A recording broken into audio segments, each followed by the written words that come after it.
Patriarcas e Profetas, capítulo 71. O pecado e arrependimento de Davi. A Bíblia tem pouco a dizer em louvor ao homem. Pouco espaço é concedido para se narrarem as virtudes, mesmo dos melhores homens que já viveram. Este silêncio não é sem motivo. Não é destituído de ensinos. Todas as boas qualidades que os homens possuem são dom de Deus. Suas boas ações são realizadas pela graça de Deus mediante Cristo. Visto que tudo devem a Deus, a glória do que quer que sejam ou façam, a Ele pertence somente. Não são senão instrumentos em suas mãos. Mais que isto, conforme ensinam todas as lições da história bíblica, é coisa perigosa louvar ou exaltar o homem. Pois se alguém vem a perder de vista sua inteira dependência de Deus e a confiar em sua própria força, é certo que cairá. O homem está a lutar com adversários mais fortes do que ele. Não temos que lutar contra a carne e o sangue, mas sim contra os principados, contra as potestades, contra os príncipes das trevas deste século, contra as hostes espirituais da maldade nos lugares celestiais. Efésios capítulo 6, verso 12. É impossível a nós, em nossa própria força, sustentar o conflito. E o que quer que desvie de Deus a mente, o que quer que leve à exaltação própria ou presunção, está certamente a preparar o caminho para a nossa derrota. O conteúdo da Bíblia visa inculcar desconfiança na força humana e acoroçoar a confiança no poder divino. Foi o espírito de confiança e exaltação próprias o que preparou o caminho para a queda de Davi. A lisonja e as sutis atrações do poderio e do luxo não deixaram de ter efeito sobre ele. Relações com as nações circunjacentes também exerceram influência para o mal. Segundo o costume que prevalecia entre os governantes orientais, crimes que não seriam tolerados nos súditos não eram condenados no rei. O monarca não tinha o dever de observar as mesmas restrições que os súditos. Tudo isto tendia para diminuir o senso de Davi em relação à excessiva malignidade do pecado. E em vez de confiar humildemente no poder de Jeová, começou a confiar em sua própria sabedoria e poder. Logo que Satanás consiga separar de Deus a alma, única fonte de força, procurará ele despertar os desejos impuros da natureza carnal do homem. A obra do inimigo não é feita abruptamente. Não é, ao princípio, súbita e surpreendente. É uma ação secreta de minar as fortalezas dos princípios. Começa em coisas aparentemente pequenas. Negligência de ser fiel a Deus e de confiar inteiramente nele. Disposição para seguir costumes e práticas do mundo. Antes da conclusão da guerra com os amonitas, Davi, deixando a direção do exército a Joabe, voltou a Jerusalém. Os sírios já se haviam submetido a Israel, e a subversão total dos amonitas parecia certa. Davi estava cercado dos frutos da vitória e de honras pelo seu governo sábio e hábil. Foi agora, quando estava à vontade e desprevenido, que o tentador aproveitou a oportunidade para lhe ocupar a mente. O fato de haver Deus tomado a Davi em ligação tão íntima com ele e de ter para com ele, Davi, manifestado tão grande favor, dever-lhe-ia ter sido o mais forte incentivo para conservar irrepreensível o seu caráter. Mas, quando em sua comodidade e segurança perdeu seu apego a Deus, Davi rendeu-se a Satanás e trouxe sobre sua alma a mancha do crime. Ele, o chefe da nação, indicado pelo céu, escolhido por Deus para executar sua lei, ele próprio pisou os seus preceitos. Aquele que deveria ter sido um terror aos malfeitores, pelo seu próprio ato, lhes fortaleceu as mãos. Entre os perigos da primeira parte de sua vida, Davi, consciente de sua integridade, podia confiar o seu caso a Deus. A mão do Senhor o havia conduzido com segurança através das inúmeras ciladas que tinham sido postas para seus pés. Mas agora, culpado e não arrependido, não rogava auxílio e guia do céu, mas procurava desvencilhar-se dos perigos em que o pecado o envolvera. Batseba, cuja beleza fatal se havia mostrado uma cilada ao rei, era a esposa de Urias, o heteu, um dos mais corajosos e fiéis oficiais de Davi. Ninguém poderia prever qual seria o resultado se o crime fosse conhecido. A lei de Deus declarava réu de morte o adúltero, e o soldado de espírito orgulhoso, tão vergonhosamente ofendido, poderia vingar-se tirando a vida do rei ou provocando a nação à revolta. Todo o esforço que Davi fez para esconder seu crime se mostrou inútil. Ele havia se entregado ao poder de Satanás. O perigo o rodeava. A desonra, mais amarga do que a morte, estava diante dele.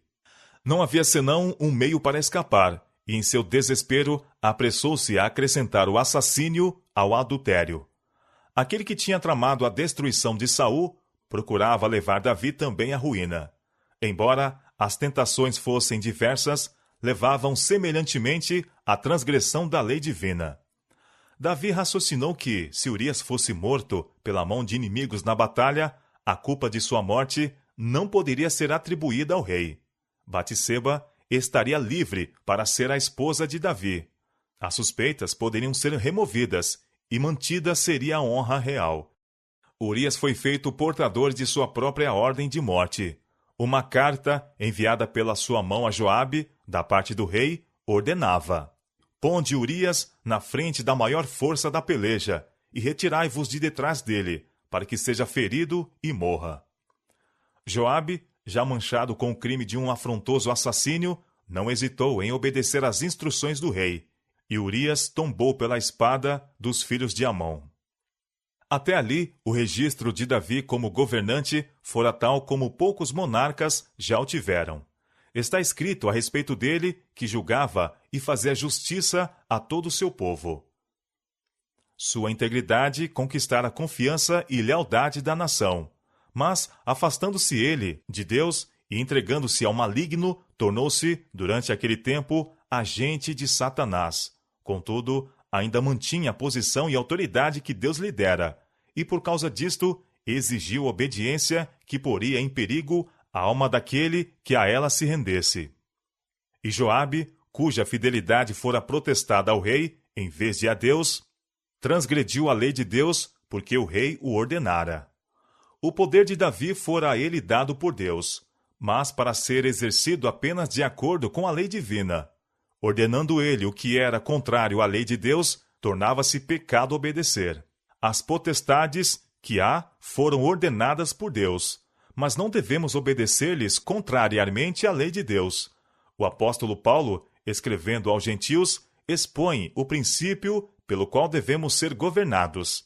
Diz ele: Sede meus imitadores, como também eu de Cristo. 1 Coríntios capítulo 11, verso 1. Um relatório sobre a execução de sua ordem foi enviado a Davi, mas tão cuidadosamente enunciado que não comprometia nem Joabe nem ao rei. Joabe deu ordem ao mensageiro dizendo: Acabando tu de contar ao rei todo o sucesso desta peleja, e sucedendo que o rei se encolerize, então dirás: Também morreu teu servo Urias, o heteu. E foi o mensageiro, e entrou e fez saber a Davi tudo, para que Joabe o enviara. A resposta do rei foi: Assim dirás a Joabe: Não te pareça isto mal aos teus olhos, pois a espada tanto consome este como aquele. Esforça a tua peleja contra a cidade, e a derrota. Batseba observou os dias usuais de lamentação por seu marido, e, no seu final, enviou Davi e a recolheu em sua casa, e lhe foi por mulher. Aquele cuja delicada consciência e elevado senso de honra não lhe permitiram, mesmo em perigo de vida, estender sua mão contra o ungido do Senhor, caíra de tal maneira que pôde afrontar e assassinar um de seus soldados mais fiéis e valentes, e esperar gozar, sem ser incomodado, a recompensa de seu pecado. Ai, como o ouro fino se torna fusco! Como se transformara o ouro finíssimo! Desde o princípio, Satanás pintou aos homens as vantagens a serem ganhas pela transgressão. Assim ele seduziu os anjos, assim tentou Adão e Eva a pecar, e assim está ainda a afastar multidões da obediência a Deus. A senda da transgressão faz-se com que pareça desejável, mas o fim deles são os caminhos da morte. Provérbios capítulo 14, verso 12. Felizes aqueles que, tendo se arriscado a ir por este caminho, aprendem quão amargos são os frutos do pecado e voltam em tempo. Deus, em sua misericórdia, não deixou que Davi fosse atraído à ruína total pelas sedutoras recompensas do pecado. Por amor de Israel, também houve necessidade da intervenção de Deus. Passando-se o tempo, o pecado de Davi para com Batseba se tornou conhecido e despertou a suspeita de que ele projetara a morte de Urias. O Senhor foi desonrado. Ele tinha favorecido e exaltado a Davi, e o pecado deste representou falsamente o caráter de Deus, lançando ignominia ao seu nome. Tendia a abaixar a norma da piedade em Israel e diminuir em muitos espíritos a aversão pelo pecado. Ao mesmo tempo, os que não amavam nem temiam a Deus se tornaram, por meio daquele pecado, audazes na transgressão. Ao profeta Natã foi ordenado levar uma mensagem de reprovação a Davi. Era uma mensagem terrível pela sua severidade.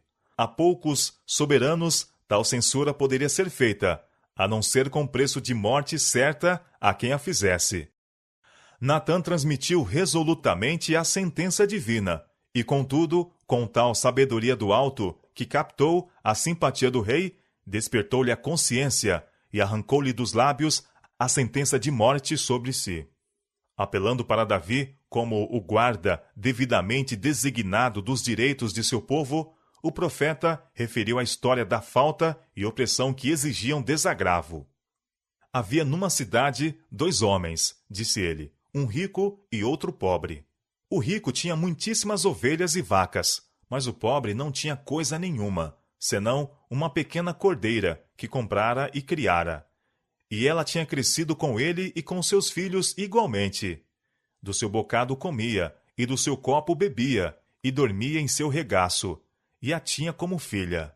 E vindo ao homem rico, um viajante, deixou este de tomar das suas ovelhas e das suas vacas, para guisar para o viajante que viera a ele, e tomou a cordeira do homem pobre, e a preparou para o homem que viera a ele. Despertou-se a ira do rei, e exclamou: Vive o Senhor, que digno de morte é o homem que fez isto. E pela cordeira tornará a dar o quadruplicado, porque fez tal coisa, e porque não se compadeceu. 2 Samuel capítulo 12, versos 5 e 6. Natã fixou os olhos no rei, e então, levantando sua destra para o céu, declarou solenemente: Tu és esse homem. Por que, pois, continuou ele, desprezaste a palavra do Senhor, fazendo mal diante de seus olhos? Os criminosos podem, como fizera Davi, tentar esconder dos homens o seu crime. Podem procurar sepultar a má ação para sempre, longe das vistas ou do conhecimento humano. Mas todas as coisas estão nuas e patentes aos olhos daquele com quem temos de tratar. Hebreus capítulo 4, verso 13. Nada há encoberto que não haja de revelar-se, nem oculto que não haja de saber-se. São Mateus capítulo 10, verso 26. Natã declarou: Assim diz o Senhor Deus de Israel: Eu te ungi sobre Israel, e eu te livrei das mãos de Saul. Por que, pois, desprezaste a palavra do Senhor, fazendo mal diante de seus olhos? A Urias, o heteu, feriste à espada, e a sua mulher tomaste por tua mulher, e a ele mataste com a espada dos filhos de Amon. Agora, pois, não se apartará a espada jamais da tua casa. Eis que suscitarei da tua mesma casa o mal sobre ti, e tomarei tuas mulheres perante os teus olhos, e as darei a teu próximo. Porque tu o fizeste em oculto, mas eu farei este negócio perante todo Israel e perante o sol. A censura do profeta tocou o coração de Davi, despertou-lhe a consciência. Seu crime apareceu em toda a sua enormidade. Sua alma curvou-se arrependida diante de Deus. Com lábios trêmulos, ele disse: Pequei contra o Senhor. Todo mal feito a outrem reflete do ofendido para Deus. Davi cometera um grave pecado, tanto para com Urias como para Batseba, e intensamente o sentia. mas infinitamente maior era seu pecado contra Deus.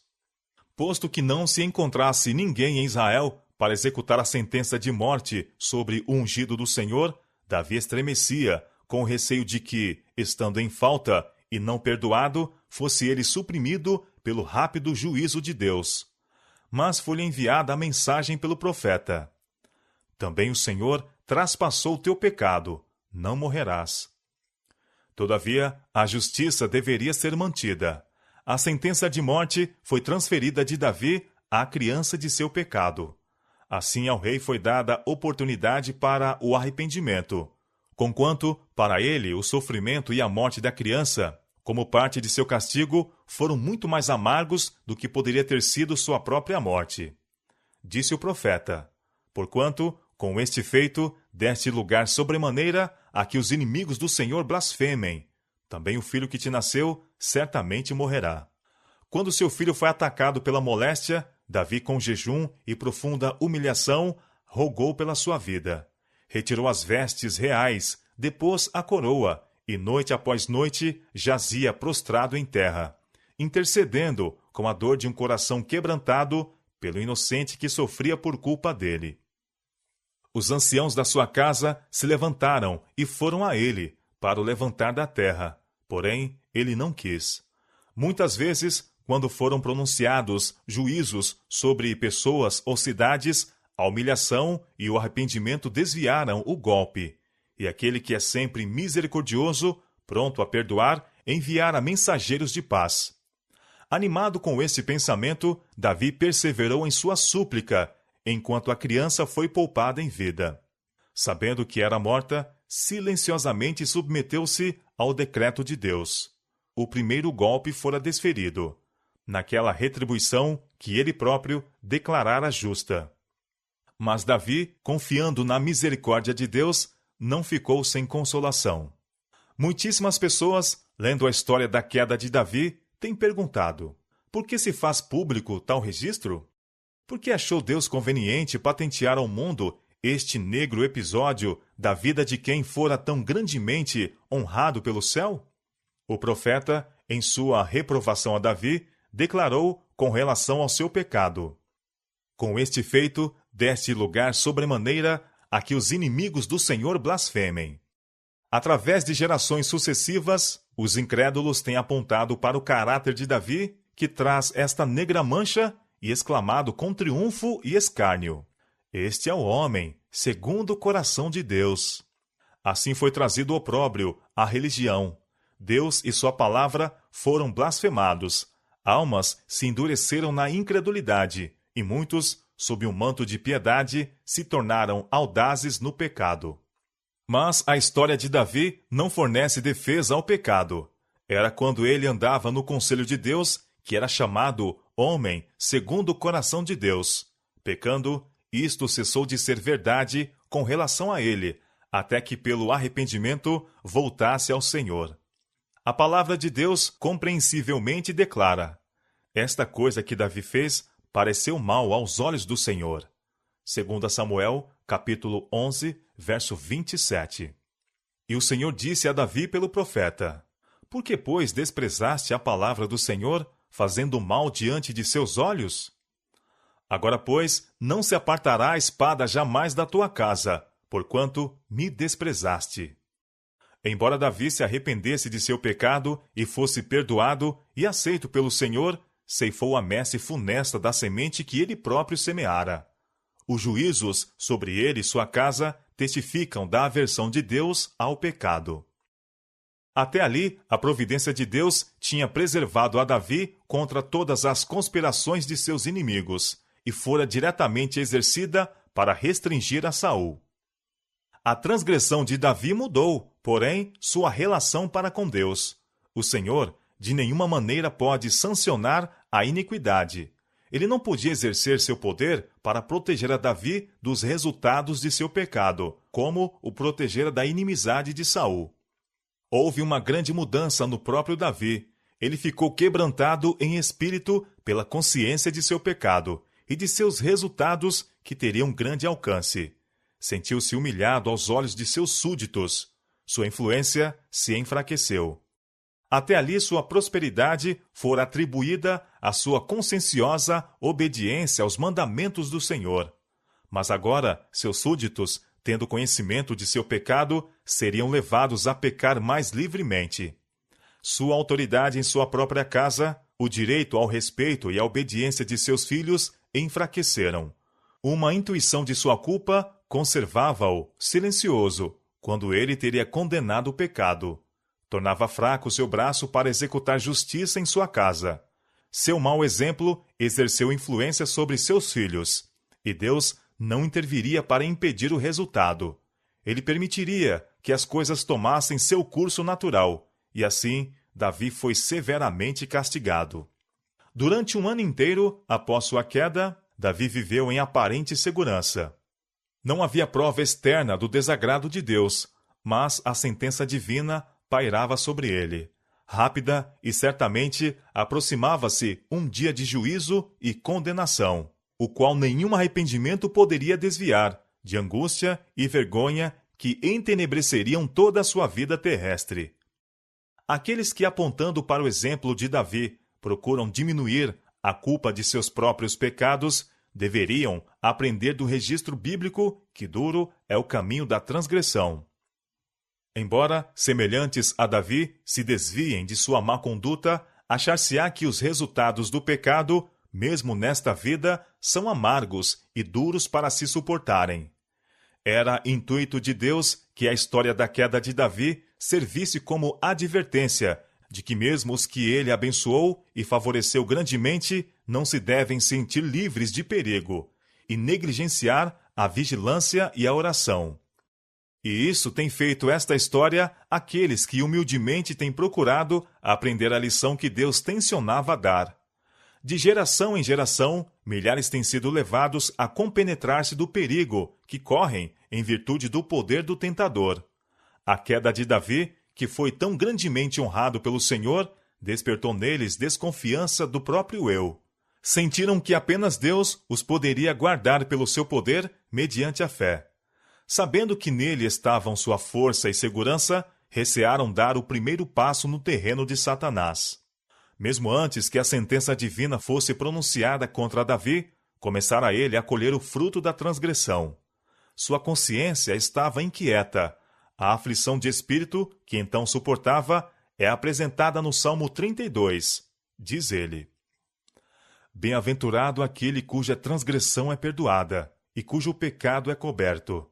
Bem-aventurado o homem a quem o Senhor não imputa a maldade, e em cujo espírito não há engano.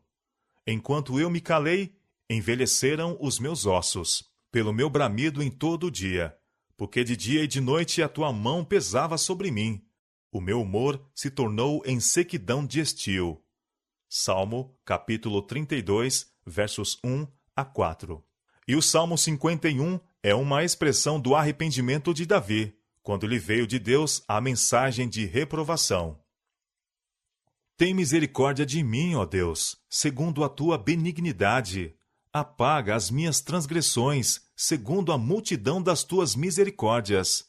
Lava-me completamente da minha iniquidade e purifica-me do meu pecado, porque eu conheço as minhas transgressões e o meu pecado está sempre diante de mim. Purifica-me com hisopo e ficarei puro.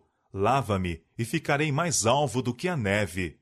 Faze-me ouvir júbilo e alegria, para que gozem os ossos que tu quebraste.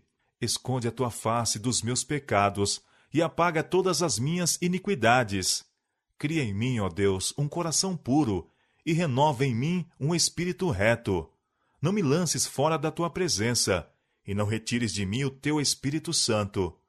Torna a dar-me a alegria da tua salvação e sustém-me com um espírito voluntário. Então ensinarei aos transgressores os teus caminhos, e os pecadores a ti se converterão.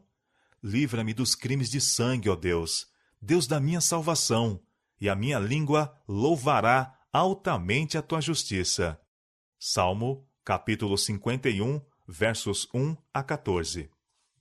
Desta maneira, em um cântico sagrado que havia de ser entoado nas assembleias públicas de seu povo, na presença da corte, sacerdotes e juízes, príncipes e homens de guerra, e que conservaria até a última geração o conhecimento de sua queda, relatou o rei de Israel seu pecado, e seu arrependimento e sua esperança de perdão pela misericórdia de Deus. Em vez de se esforçar para ocultar seu crime, desejou que outros pudessem instruir-se pela triste história de sua queda. O arrependimento de Davi foi sincero e profundo. Não houve esforço para atenuar seu delito. Nenhum desejo de escapar dos juízos ameaçados inspirou sua oração. Viu, porém, a enormidade de sua transgressão contra Deus. Viu a contaminação de sua alma. Repugnou-lhe seu pecado. Não era unicamente pelo perdão que ele orava, mas pela pureza de coração. Davi não abandonou a luta em desespero. Nas promessas de Deus aos pecadores arrependidos, via a prova de seu perdão e aceitação. Porque não te comprases em sacrifícios, senão eu os daria. Tu não te deleitas em holocaustos. Os sacrifícios para Deus são o espírito quebrantado. A um coração quebrantado e contrito não desprezarás, ó Deus. Salmo, capítulo 51, versos 16 e 17. Embora Davi tivesse caído, o Senhor o levantou. Estava agora em mais completa harmonia com Deus e simpatia para com seus semelhantes do que antes de cair. No júbilo de seu livramento, cantou: Confessei-te o meu pecado, e a minha maldade não encobri. Dizia eu: confessarei ao Senhor as minhas transgressões. E tu perdoaste a maldade do meu pecado. Tu és o lugar em que me escondo. Tu me preservas da angústia. Tu me cinges de alegres cantos de livramento. Salmo, capítulo 32, versos 5 a 7. Muitos têm murmurado a respeito daquilo que chamam injustiça de Deus ao poupar Davi, cujo crime foi tão grande, após haver ele rejeitado a Saul, pelo que lhes parece ser pecado muito menos flagrantes.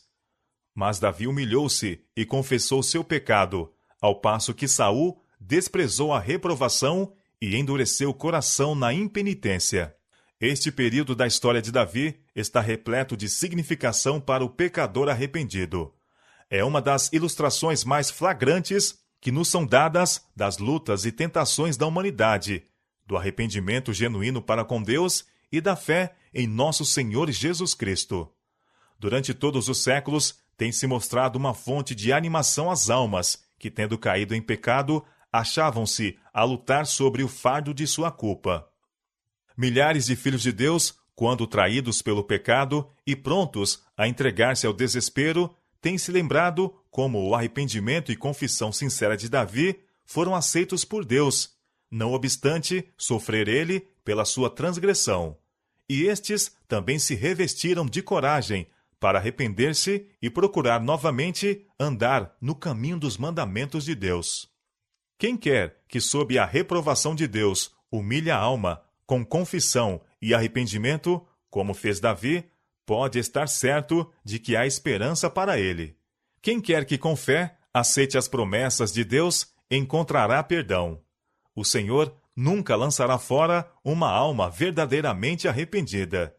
Ele fez esta promessa: apodere-se da minha força e faça paz comigo. Sim, que faça paz comigo. Isaías capítulo 27, verso 5. Deixe o ímpio o seu caminho, e o homem maligno os seus pensamentos, e se converta ao Senhor, que se compadecerá dele. Torne para o nosso Deus, porque grandioso é em perdoar. Isaías capítulo 55, verso 7.